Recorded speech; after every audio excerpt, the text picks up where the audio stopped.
Olá, seja bem-vindo. Esse é o canal Ultra Pisa Fundo Última Chance, temporada 1951. O penúltimo episódio da nossa série que começou lá em 2016, com a temporada de 2016, viemos falando de todas as temporadas. Nesse meio teve a de 2021 também, que gerou uma última chance. A gente espera que a de 2024, 25, 26 também gere mais conteúdos para a gente continuar esse quadro, para que não sejam os últimos episódios, né? A gente vai falar do primeiro título do Juan Manuel Fangio com a Alfa Romeo, numa disputa com duas Ferraris, com o Alberto Ascari e com o José Gonçalves, também argentino, né? Dois argentinos contra um italiano. E para falar da temporada de 1951, como sempre, estou aqui com meu amigo Luciano Mega. Olá, Luciano. Olá, Matheus. E o primeiro destaque assim é ver como que a gente estava conversando aqui antes de começar essa gravação, né? Outros pilotos que a Argentina teve, além de Fangio e de Reutemann, né, que são os mais conhecidos, né? E aí eu não conhecia o Gonzalez, né, que foi terceiro colocado aí nesse campeonato de 51. Interessante ver, né? Sim, interessante. Mas teve brasileiro importante aí em 51 também, né? Teve brasileiro importante, né? O Chico Landi, né? A gente vai falar sobre isso daqui a pouco. E aí, Luciano, a gente vai começar, como sempre, pelo nosso calendário, né? Os calendários da década de 50, bem curtinhos, né? Esse aqui 8 provas, na prática 7, porque eles nunca iam para Indianápolis. A gente está sendo repetitivo nisso, né, Matheus? Mas não tem o que fazer. Começando em maio, né? Demorou a começar, começou lá em 27 de maio, já no verão da Europa, né? E 3 dias depois, as 500 milhas de Indianápolis, né? Depois tem Bélgica, em junho, França, Grã-Bretanha e Alemanha, todas em julho, Itália, 16 de setembro, e termina na Espanha em 28 de outubro. Em Pedralbes. E qual pista que você selecionou para a gente? Escolhi logo a abertura do campeonato, que é a pista da Suíça, até porque depois a Suíça fica muito tempo fora dos calendários todos, né, de esporte a motor. Voltou agora há pouco com a Fórmula E, né? Sim, isso mesmo. Por causa da tragédia de Le Mans, né? Exatamente. 55, né? Mas olha como era, né, cara? Olha só. E a impressão ali, assim, pelo menos em alguns pontos ali, uma impressão de pista molhada, né? Exato, aí tá chovendo. Isso foi esse o motivo que me fez escolher esse vídeo em 51, Matheus. A chuva, porque além de ser uma pista, né, dos anos 50, né, com sei lá, mínimo de segurança, ainda por cima chovia, olha lá. Aí eles estão trocando alguma coisa no carro aí, né? Sim, olha o box ali, a saída. Box sem divisão da pista, né? E não é chuvinha, viu? É forte, ó. A Fórmula 1 de hoje acho que não correria, Matheus. Perigoso mesmo que não corresse, né, nessa condição de pista. Aí tá bem molhado, né? Porque se esse carro sem aerodinâmica, quase nenhuma, né? Levanta esse spray, imagina o carro de hoje. Sim, com certeza. Quem ganhou foi o Fangio, né? Dá para ver aí pelas imagens. Né? Ganha o Fangio, né? Deixa eu ver aqui. Sim, Fangio vencedor de Alfa Romeo. De Alfa Romeo, exatamente. Então, sobre essa temporada, Luciano, sobre os pilotos, né, equipes, curiosidades. Não dá para a gente novamente passar por uma lista de pilotos, porque, né, infinita a lista de pilotos. O Chico Landi fez uma corrida, né? Ele abandonou o Grande Prêmio da Itália, né? Ele fez essa corrida, deixa eu só confirmar aqui com a equipe própria, né? Ele entrou com um carro próprio, com um chassi Ferrari, mas ele comprou, né? Ele deve ter comprado ou alugado esse chassi da Ferrari, montou e correu, né? Isso. Que era o que acontecia na época, né? Isso. Então, o Chico Landi participou do Grande Prêmio da Itália nesse ano. E assim, me chama a atenção como era bem italiana a Fórmula 1 ainda, né? A gente depois vê no decorrer, depois dos anos, principalmente quando entra na década de 60, muitos pilotos ingleses, né? Uma Fórmula 1 muito inglesa, mas o número de pilotos italianos nesse início da Fórmula 1, década de 50, primeira metade da década de 50, é muito grande. Assim, eu olho para a lista de pilotos aqui, E assim, o tanto de bandeirinha da Itália aqui é uma loucura, né? Tava olhando aqui bastante, né? Sim. E bem classificados, né? O segundo, o quarto, o quinto, o sexto, o oitavo. Entre os 10 primeiros ali tem 5 italianos. 5 italianos, né? O cara que ganhou as 500 milhas ficou em sétimo. Em sétimo, né? A gente até acabou não comentando, mas na temporada do Pisa Fundo de 1956, o episódio anterior, o vencedor da Indy ficou em quinto no campeonato. Como que uma vitória valeu, né? Para verificar.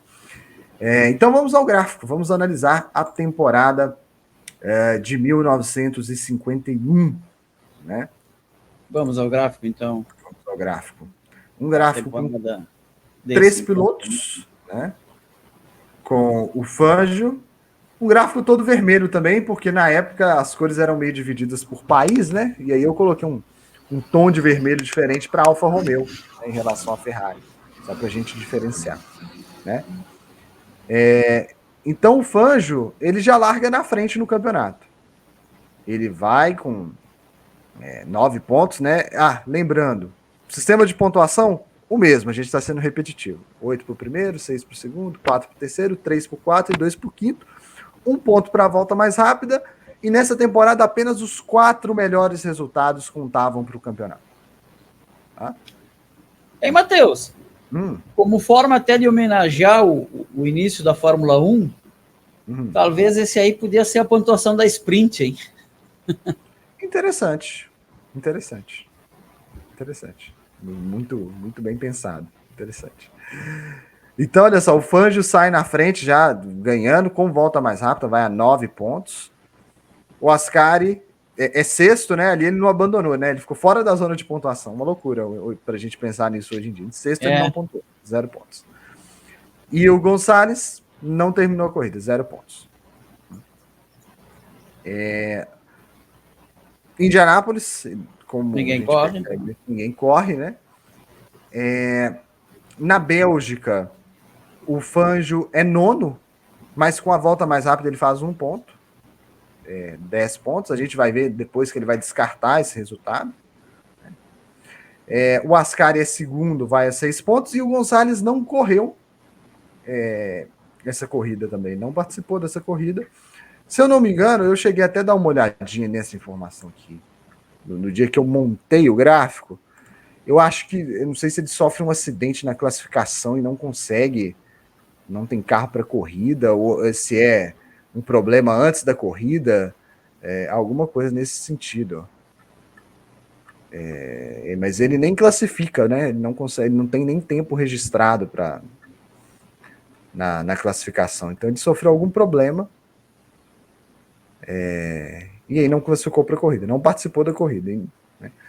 Coisas da época, né? Aí na França, aqui pelo menos, ainda bem, só tem um resultado com carro dividido aqui, né? O Fangio ganha a corrida com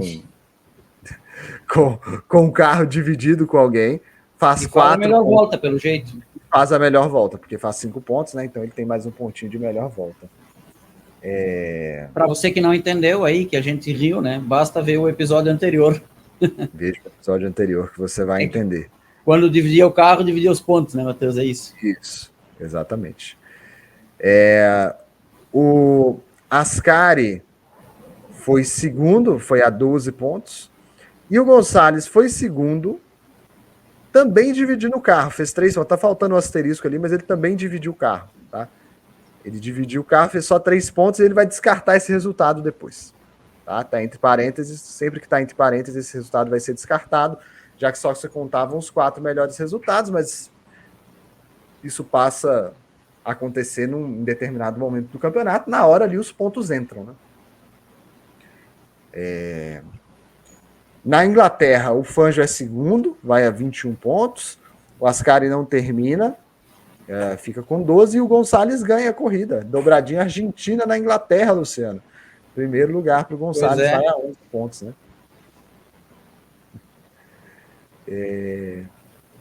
Aqui na Alemanha, em Nürburgring, um pódio todo deles, né? O Ascari vence a corrida, vai a 20 pontos, o Fangio é segundo com a melhor volta, 28 pontos, e o Gonçalves é terceiro com 15 pontos, né? Vai para 15 pontos. É um pódio todo deles, a única vez que eu acho que acontece. A empolgação que deve ter criado aí, né? Porque faltam 2 corridas e os 3 postulantes ao título fazem o pódio, né? Sim. Então deve ter dado uma empolgação para as corridas de Itália e Espanha, que é justamente o que a gente não teve em 23, né? O vice-campeão não chegava perto do primeiro nunca, né? Sim. E aí, na verdade, Luciano, isso vai ainda melhorar, porque na Itália o Fangio não pontua, ele não termina a corrida, o Ascari ganha e o Gonçalves é segundo. Então, ficaram todos em 7 pontos. Ficaram todos em 7 pontos, com o Fangio e o Ascari com 28 e o Gonçalves com 21. Na verdade, talvez o Fangio, talvez na matemática do campeonato, na matemática fria do campeonato, o Fangio talvez foi até atrás por causa dos descartes, porque ele já tinha resultado para descartar. Ah, sim. Então, talvez na matemática fria, né, ele descartou um ponto ali do nono, com certeza, a essa altura ele teria descartado. Então, ele foi exatamente, na verdade, ele chega com 27 pontos computados mesmo, né? Mas eu não sei se eles faziam esse descarte depois, não sei como que funcionava. Devia ter alguém que ia calculando ali, né? Cada equipe devia ter os seus calculadores de resultado. Sim. Devia ser uma função até importante na equipe. Com certeza, né? Sim, acho que devia ser bem importante, né? Então, a gente chega para esse Grande Prêmio da Espanha e a gente tem que explicar bem, justamente por causa desses descartes, para a gente explicar quais resultados cada piloto precisava. Ó, o Fangio seria campeão se ele terminasse na frente do Ascari, tá? E o Ascari terminasse de terceiro ou para baixo. Isso já faria o Fangio garantir o campeonato. A matemática é essa. De acordo aqui com a minha... com a nossa pesquisa, é isso, né? Com a minha fonte. Isso faria o Fangio terminar na frente do Ascari. O Fangio terminaria na frente do Gonçalves se o Gonçalves não ganhasse a corrida com volta mais rápida, ou se o Fangio marcasse um ponto. Então, o Fangio estava bem seguro em relação ao seu compatriota, né? O Ascari venceria o campeonato se ele ganhasse. Então, o Ascari dependia só dele vencer a corrida. E se ele terminasse em segundo com o Fangio de terceiro para baixo. Então, o Ascari dependia só dele se ele vencesse a corrida. O Gonçalves precisava ganhar, fazer a volta mais rápida, com o Ascari terminando de terceiro para baixo e o Fangio não marcando. Então, a situação do Gonçalves era mais complicada para vencer o campeonato, né? Era uma chance muito virtual, né? Agora, do Ascari, não. O Ascari precisava ganhar a corrida, né? E aí a gente tem os melhores momentos, né? Vale ressaltar aqui, Luciano, os números, né? A gente, nos últimos episódios, a gente até esqueceu um pouquinho desses números, mas olha como era baixo, né? 2 vitórias, 1 vitória. Então eram números bem baixos, poucas corridas, então eram não, e aqui tem uma coisa interessante, né? Só os que disputaram o título ganharam corridas, né? Sim, só os que disputaram o título. Até porque, claro, o campeonato bem mais enxuto, só 5 pontuando. Sim. E na pontuação geral, o Fangio faz 37 pontos, né? Que é bem mais do que os 28 do Ascari. Mas aí nos descartes... Agora, uma coisa interessante, né, Matheus? Mesmo tendo essa regra dos descartes, poucas vezes ela inverteu o campeão, né? O Fangio seria aí, por exemplo, seria campeão igual, se somasse tudo, né? 37 Sim. a 28. Sim, pouquíssimas vezes se inverteu, né?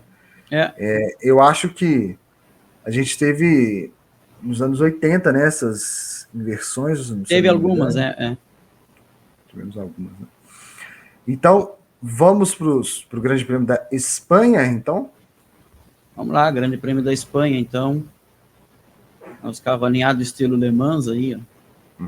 Mas acho que aí é o box, né? Claro. Aí o Fangio, né? E esse aí, se não é o Gonçalves, é o Ascari. Aí ele é uma Ferrari. Aí é o Ascari. Aí é o Ascari, tá certo. Aí é o Esse é o Ascari. Ascari. Alberto Ascari. Bicampeão do mundo, não entrou nenhum dos títulos dele aqui porque ele ganhou com domínio, né? Foi o primeiro grande domínio da Fórmula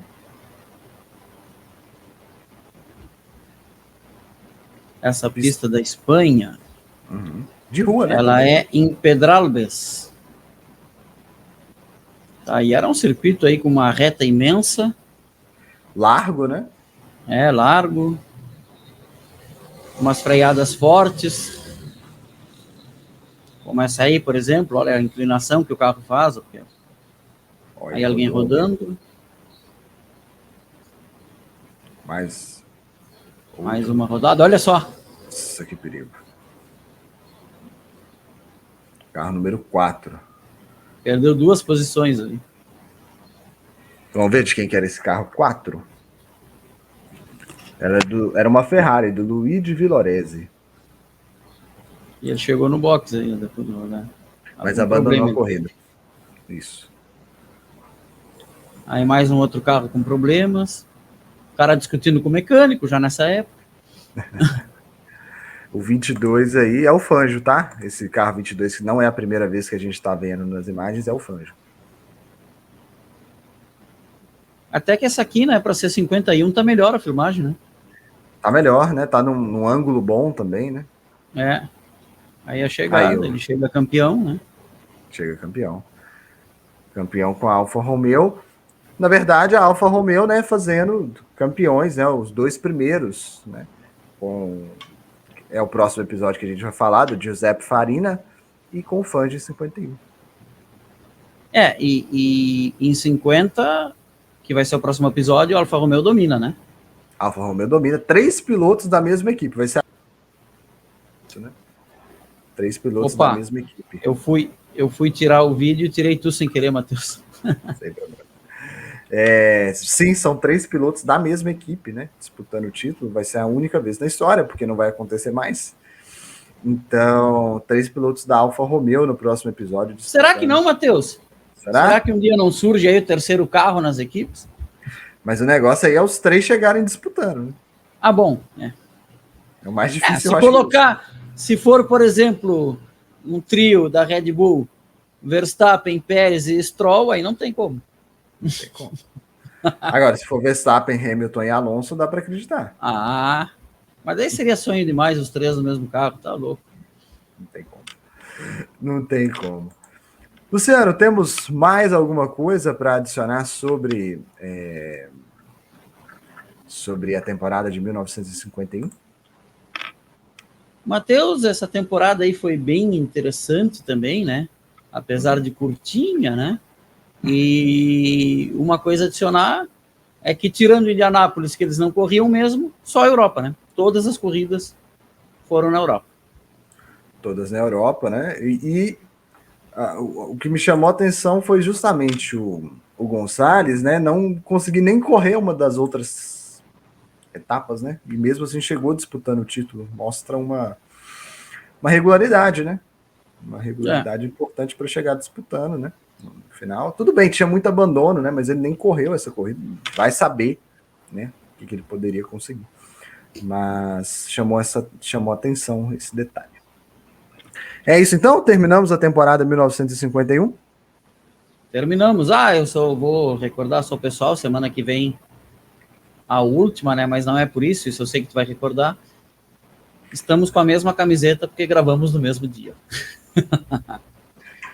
O Luciano alertou no início da sequência, né? Em 59 eu alertei, tô alertando 51 de novo, né? Pode ser que o cara não veja todos. São 8 anos de diferença, né? Eles não acham que a gente tá... Então, gente, esse foi o penúltimo episódio do Pisa Fundo Última Chance, temporada de 1951. Semana que vem sai a temporada de 1950. Se já saiu, fica ligado aqui, se inscreva no canal, compartilhe com os amigos e até a próxima.